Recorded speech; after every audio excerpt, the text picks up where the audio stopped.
Henry Smith.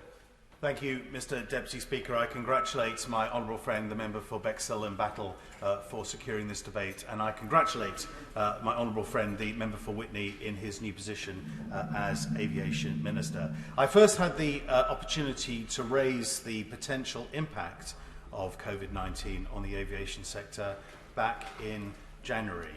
I have the privilege of representing the world's busiest, or it certainly used to be the world's busiest single runway airport in the world.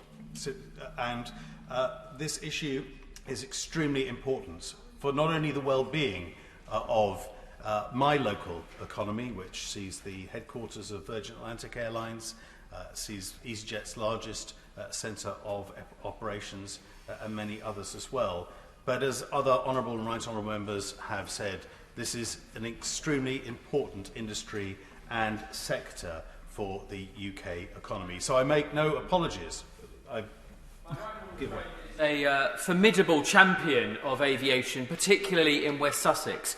Would he agree with me that one of the importance of this debate is that the impact affects the entire supply chain, from companies like AV Spares in Sayers Common in my constituency, which neighbours his, but all the way down through companies that are providing the food, the luggage, the baggage handling and the maintenance contracts?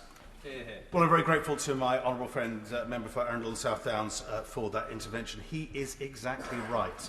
The UK aviation industry is vitally important to the whole of our national economy, and there is a ripple effect that if aviation as an island trading nation is not supported, then the impact, the negative impact, is felt throughout the whole economy. And that's why I make no apology for being parochial about Gatwick Airport, because this is an important issue for the whole of the British economy.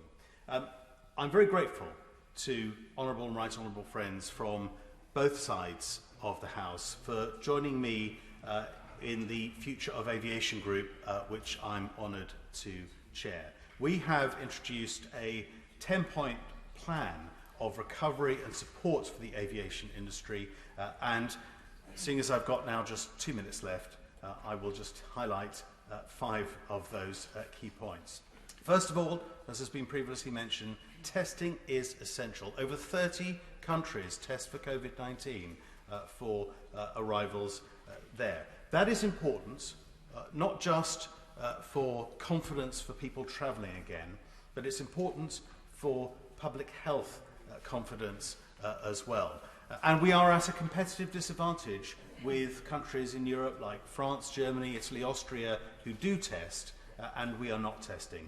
Further afield as well, other countries like the UAE and Singapore testing too. It is absolutely vital. Virgin Atlantic tell me that they don't expect business to be even a quarter of 2019 levels by the end of this year.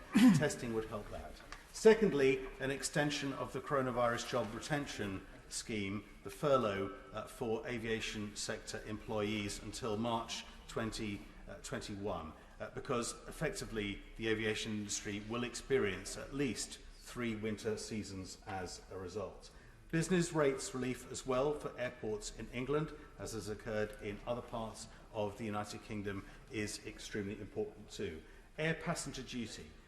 I have been arguing for many years for a reduction or a scrapping indeed of air passenger duty, but we need a relief for at least the next year to support those airlines. And finally, Mr Deputy Speaker, a sustainable regrowth of our aviation industry.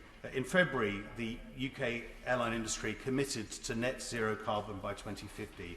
We need investment, some £500 million of matched investment from the government with industry to develop sustainable aviation fuels. That is the way we recover for our whole country.